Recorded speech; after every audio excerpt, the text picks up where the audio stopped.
ძმები რო არიან იმერეთში მე რო აბესაძეები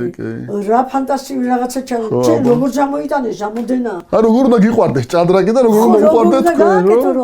მთლიანად მეტალია ხო ისა რა თქმა უნდა ისა ყავთ იქ ოსტატი მაგარი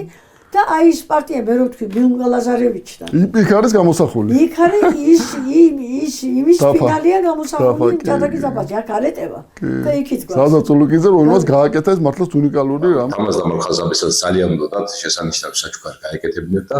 ჩემთან რამოდენიმე კომპოზიციის ნახვის შემდეგ რომელიც დაკავშირებულია მინოსთან ბევრთან საქართველოსთან და აი ამასთან სინთეზი მოახდინეს და მომაწოდეს კარგი იდეა შესანიშნავი იდეა რომ ქვევრის ხონებოდა ჭადრაკის ფორმა და იქიდან ნელ-ნელა ერთობლივად დავიწყეთ ამ იდეის ხორცშესხმა და გამოვიდა ის რაც გამოვიდა ძალიან მაგარი გამოვიდა მე ქალბატონო ნონო გაფრინდაშვილის უმტავი პარტია არის ასახული ამ კომპოზიციაში და მე ვფიქრობ ძალიან დიდი და კარგი გახარებულია ყოველთვის ქალბატონო რა თქმა უნდა ეს არის ყველაზე მთავარი ჩვენ ნახეთ ის გულითადი მადლობა რომელიც მან დაგვახვედრა საჩუქრის გადაცემის დროს